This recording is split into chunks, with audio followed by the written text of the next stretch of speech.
Welcome to the A-List Stars podcast show. On this channel, we interview top-named actors and filmmakers. Stay tuned as we dive right in. Hello and welcome to A-List Stars podcast. I am your host, film director, and entrepreneur, Jameen Delmas, and we have a special guest on the show today. You may have recognized him from a multitude of films like 300, Rise of the Empire, American Horror Story, Chain of Command, and many more. He has been on the cover of GQ magazine's Men Health magazine and named one of the 50 sexiest men alive. And they put him on my show. Next to me, out of all people, make me look bad. Ladies and gentlemen, without further ado, please give it up for Mr. Beau Roberts. Hey, thank you so much for having me on the show, man. That's a pretty scary intro to live up to, going from that past life and all of that print work into kind of post COVID and having some COVID weight that still has to come off. So yeah. Hey, thank you actually for joining the show today. Thank you for reaching out to us. We really appreciate that. We are really honored to have you on the show today. And I'm pretty sure like most of our fans are happy to see you here. So really thank you for joining us today on this show. So we're going to get started with a question. I know you probably get this a lot, but I'm going to ask. I have to ask. Beau. Go for it. Right? Beau, right? What's up? That's your name. Is that like short for anything, or that's just Beau, like B-O, or like that's it?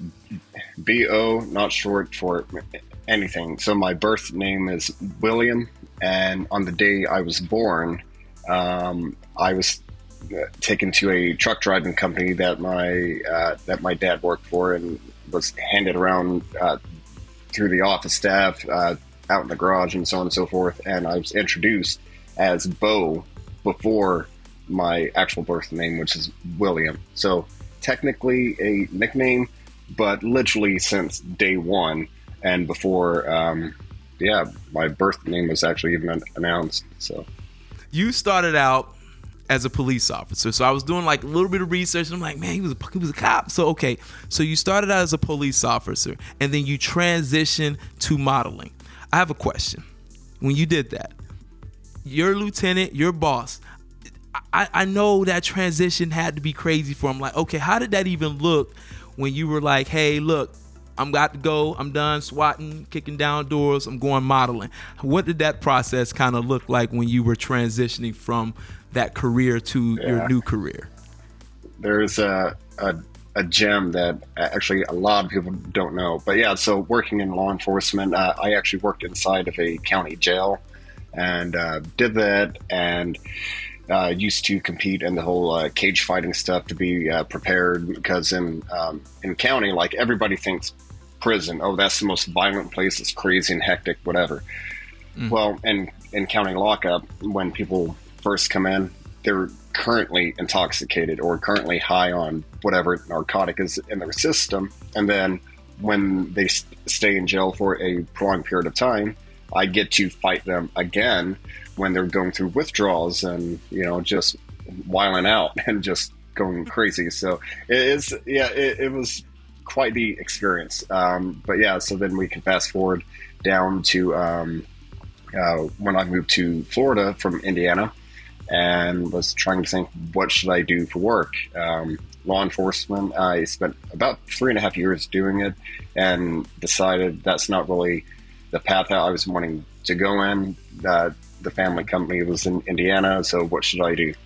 And my girlfriend at the time kept telling me, oh, my friends think you could be a model and try that. And I'm like, no, honey, I'm a cage fighter. I'm not some pretty boy model. Come on. So, I was a good boy and stashed away some savings for being in my early 20s and whatnot. So I had this very basic job keeping score at adult league athletics. So 25 years on up for volleyball, soccer. I'm the guy keeping the scores and stuff like that. And then the breaking point that got me into modeling was I got fully trained, set up, and got the gear and arrived for my first day of work as a door-to-door Kirby vacuum cleaner salesman. And then yeah, true story. And then there was this guy that I knew, because like we got dropped off in this area, and it's like, hey, so these people, they know that we're coming, right? It was explained to me that they called, they want to see the have a test drive of it and all this stuff. So I show up and, you know, hand them the gear, and dude was like, no, man, like you're completely cold calling. You're gonna have the door slammed in your face a lot. So I immediately took the gear. I turned it in. I said thanks, but no thanks. Went home, talked to my girlfriend, and was like, all right, you mentioned this thing modeling. How do I get into it? so it was so for me, it was either I could be a door-to-door vacuum cleaner salesman, or run around on the beach in a Speedo and let people take pictures of me. So I'm like, whatever. Can't beat it. You can't beat that, and you still get paid to do it. You know, you get paid to look good versus being a salesman. So you had this. So you've been in some major films. So modeling took you into like that acting career. So and you were discovered in Miami, and you've worked next to like some named celebrities. Specifically, you worked next to Michael J. White. What was that experience like? How cool was that? I mean, what was that experience when you found out you was working next to him and got the opportunity to actually get speaking roles? Because a lot of actors, you know, been acting for years and still can't get like speaking roles. What was that like for you? What was that transition like for you? It was awesome and exciting. And then on the day of shooting, the mood kind of changed. So where we shot, it was actually in Ohio, and the temperature at that time was in winter, and it got so cold that a fire hydrant literally broke, and the water would shoot up out of it, and it would freeze before it hit the ground. So it was that cold. So of course, my character, like I knock on the door, Michael opens it, and I just feel this rush of like heat hit me in the face. But like I was so cold that my jaw locked up. I could barely even speak, and just, you know, trying not to shiver on camera. So that was quite the adventure. But other than that, it was great. You know, just you know, fly into town, show up, do the job, the entire process. I had a lot of fun doing it. So yeah. Now you've been acting, and then you started like venturing off and doing like your own type of films and working in films, and you started creating films yourself, and you started transitioning from acting into now like directing, where you're like now directing multiple films, and now you have your new film called The Great Awakening. What is that film about? And could you also tell us where can we find this new film, and how did that transpire from like acting to now directing your own movies and making your own movies, and what was that process like? Gotcha. Well, yeah. So to start off with, the movie is called The Great Awakening, which is it's now on Tubi if viewers want to check it out. And what it's about is, this is my COVID movie, in the sense of like trying to make sense of what everybody else is doing for their lockdown COVID movie. And I'm like, you're going to have the very on the nose scripts of like, oh, you get sick and you contract the virus, or the virus mutates you into a monster, or lockdown is like, you know, mass human enslavement, and, you know, this whole stuff. And I'm like, that's all to me it's a short jump to come up with that kind of an idea. But to me, I watched a documentary that really changed my perspective on filmmaking, and it's called Nightmares in Red, White, and Blue. And you have the Wes Cravens and George A. Romero, so all of these heavy hitters in the horror genre, literally saying, yeah, this is how we made sense of society and kind of what was happening. So the best example is like in the 50s, you had a lot of apocalyptic movies about the atomic bomb dropping, because it's post World War II. Jump up to 60s, Summer of Love, drug experimentation. So you have a lot of horror movies about some drug fueled, pothead, because pot's so bad apparently, but some drug fueled pothead, kidnapping daddy's little angel, and that's the movie. Yeah. And then you jump up to '70s where Summer of Love ran out. The country's left with a bad taste in its mouth, and we have Watergate, Vietnam, and so movies turn ultra violent during that time, and that's when you usher in stuff like the Texas Chainsaw Massacre and so on and so forth. Right. So for me, I finally had that moment, that aha moment, and I'm like, oh, okay, so let's take that idea of like, just don't examine things at face value and look at what it truly means. So for me, making sense of 2020, COVID's introduced. I'm hearing about this lockdown. Oh, and this lockdown all over the world. And now murder hornets are on the news for whatever reason. I don't even know what they are still. And now lockdown is put in. We had a very turbulent election year. The CIA released over 10,000 documents confirming their interactions with UFOs, and that was not even trending on social media when it happened. Yep. So I'm like, to take that, all of that information, and to summarize it into one word, for me, it would be uncertainty. So that's the bones and structure of my COVID movie, that when you watch it, everything makes sense, that, okay, this girl is taking out the garbage. But the way that I decided to deliver that message, you're like, there's a lot of stuff that doesn't add up. And then the way that I cut scenes together in transition, it's very much deliberate and intentional to put the viewer in the state of uncertainty. I'm putting you back into that emotional state from 2020. So yeah, that's what it's about. But when you watch it, it can have somewhat of kind of a ghost house feeling mixed with a psychological edge on, is she possessed? Is she mentally disturbed? Or, like, what's really happening here? And why does her reflection no longer sync up with her? Like, there's just a lot of stuff going on because, back to it, that was 2020 for me. Right. And it's crazy because, like, 2020, like, when you think about it, it's changed, like, a lot of lives. Not only changed a lot of lives, but it has like opened up all type of room for more creativities, like the Great Awakening.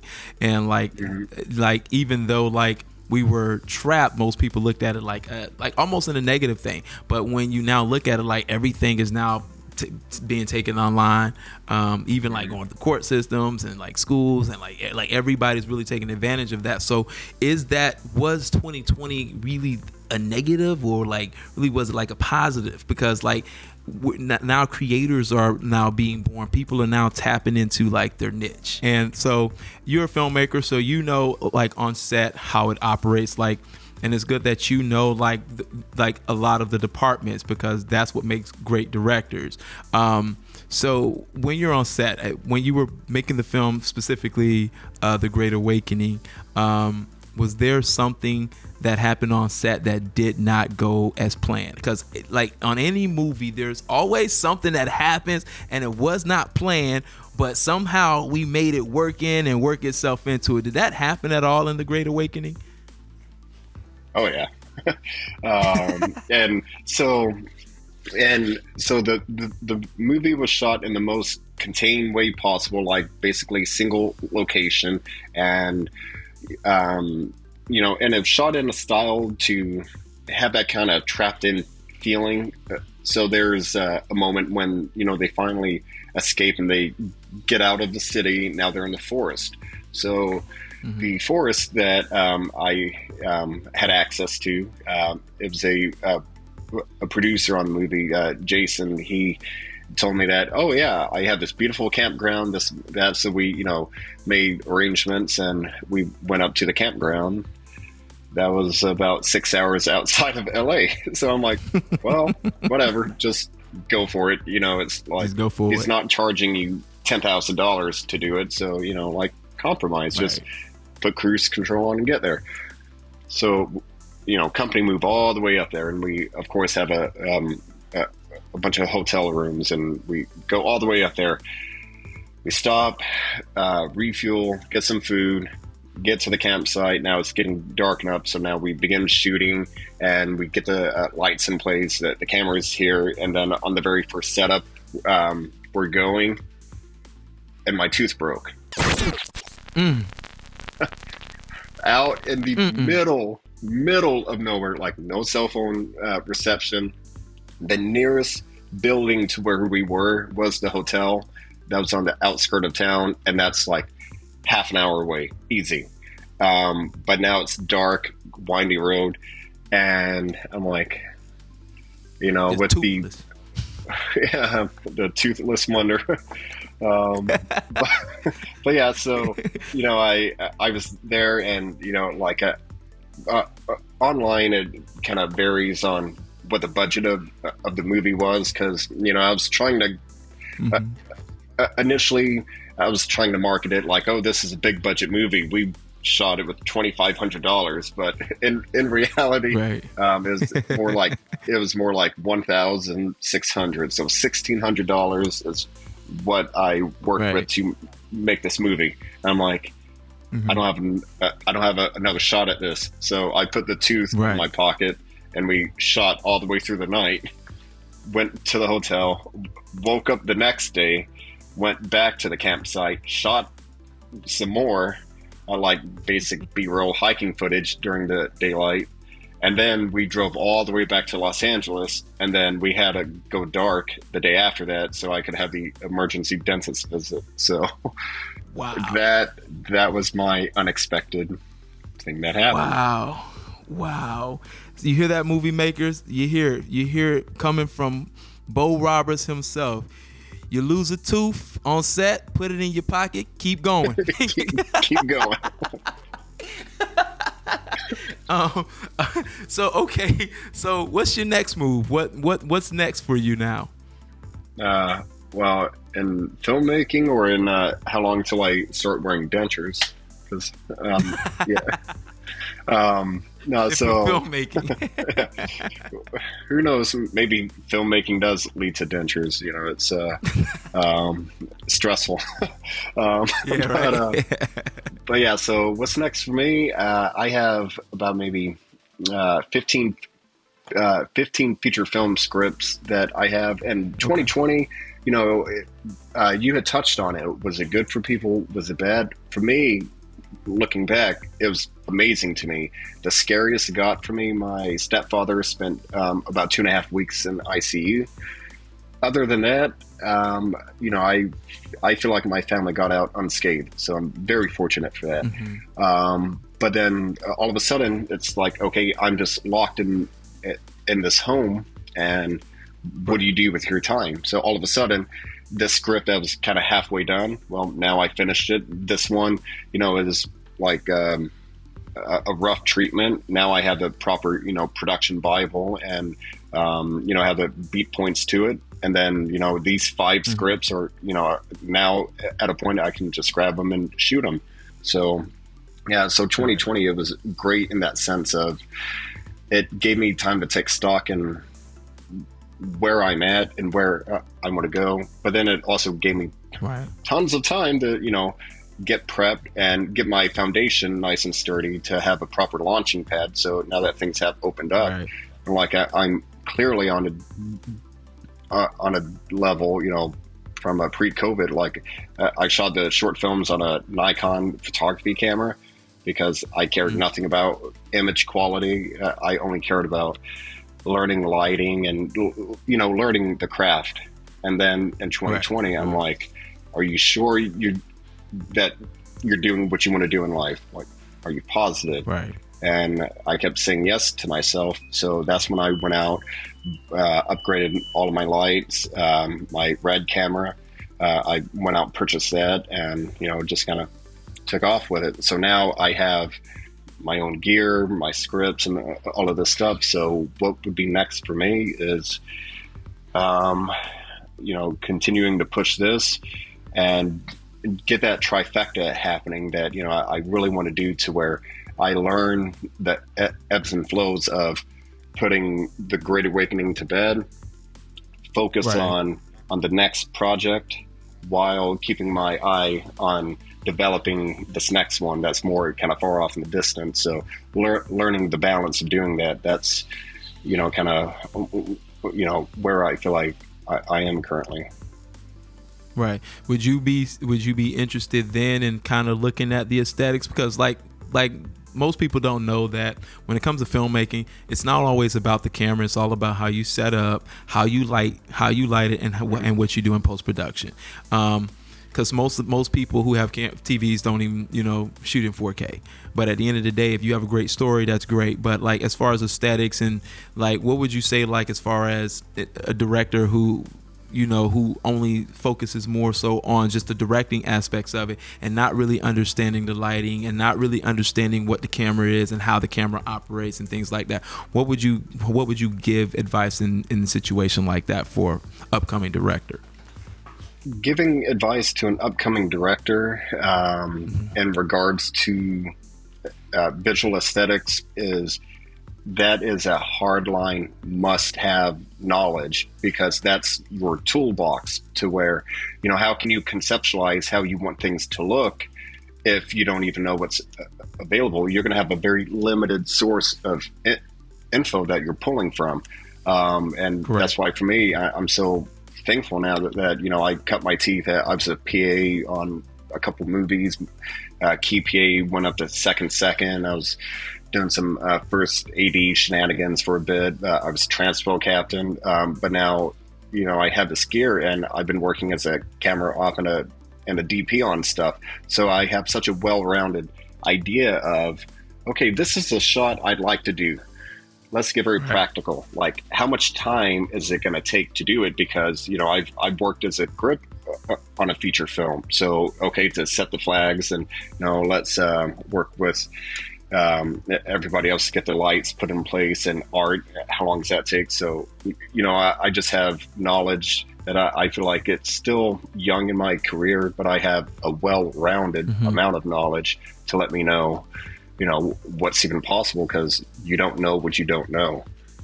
So right and like absolutely everything that I put on screen, I want it to be intentional and use a lot of things as a tool. For instance, like if you have nudity in a movie, a lot of people, they just go for the basic, boobs and blood. Oh, that's a profitable horror movie, and just cut the check for that. And to me, like, I just trying to be a bit more evolved on, okay, if it's nudity, why? So like a movie I've seen probably 15 times, it's called Bronson. And I say it's Tom Hardy's breakout role. But you have a moment when, ever since he was like a teenager, he's been involved in law enforcement, and then went and was locked up in prison. And now you see him like near his like mid to late 20s, finally out in society. And this guy he met owns like a topless bar. So you have this moment of him just like staring at this beautiful woman dancing topless. And to me, I can see how that's being used as a tool, because that's a part of his life, and like his sex life, that's something he's never really made a connection with. And now he's just like in awe of this woman dancing in front of him, opposed to like a couple goes out hiking, and then the girl gets in the shower and goes topless, and her breasts have to be on camera for whatever reason. So to me, making sense of using everything as a tool, I would say is, kind of the way to go. Right. And is this like, is this final stop, like filmmaking? Is this like it for you? This is it, as far as this is where you're going to go. This is it for you, kind of thing, right? As far as a final stop, of course, I want to jump out and say yes, and I'm doing what I love. But life is interesting. Right. I was in seventh grade when I was exposed in the library to essentially the encyclopedia of mental disorders. It's called the DSM, and it breaks down like every mental disorder and like human interaction and why people do what they do. That's always been of interest to me. So looking back on my Right. life, I've always had an interest in human interaction. And then in college, I was majoring in psychology, and then Right. acting. Yeah, the movies that people have seen me in is like 300. Take your shirt off, flex really hard on the screen. You're making money, and Mm-hmm. being a print model. Mm-hmm. But cutting my teeth, I was locked away in the basement on the Lower West Side of Manhattan for about a couple of years, and that's where all of a sudden I'm learning the craft of Stanislavski, which is very introverted, where instead of method acting and you're living that character, Stanislavski, you've already lived something that can put you in that emotional state that connects with what's on the script. So it's all about memory recall, sensory recall, and stuff like that. So working on that stuff is, I'm doing like a play from Anton Chekhov, the Bear. I think that's the one I done. But doing stuff like that. But then the moment I jump behind the camera, even that cheap little, or it wasn't cheap, but that Nikon camera that was meant for photography, but shot 1080 video, so I'm happy with it. Mm-hmm. The moment I Right. began doing that, now that interest in psychology came back, because I'm really making sense of how I'm a storyteller, and how all of a sudden, where acting, it's me dealing with my own emotions, which I think is very therapeutic and beautiful in its own sense.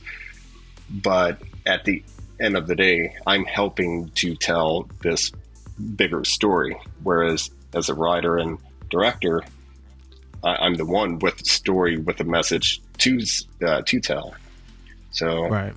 yeah. So currently, directing, I'm like, yeah, this fits. I'm really happy with it. I feel very fulfilled. But who knows in 20 years?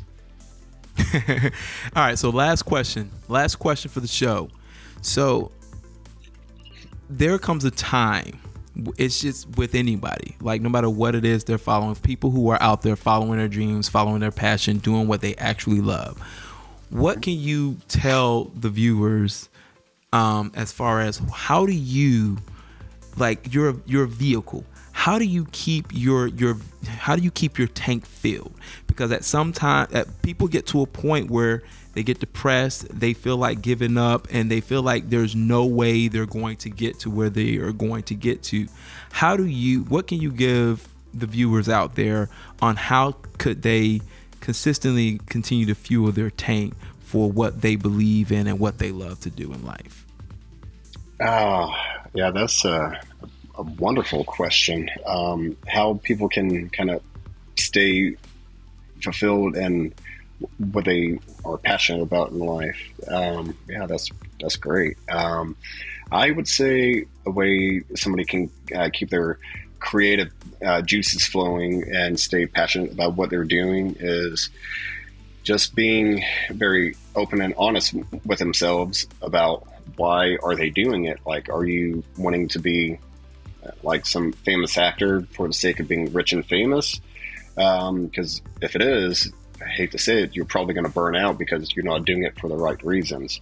So there is a very hard line, honest truth that, it's a conversation that you really have to have with yourself. And for me in 2020, I mentioned it, like, are you doing what you want to do? Are you positive because it's a hard thing that you're going for? Are you sure that's what you want to do? And Right. that's when I had that talk with myself.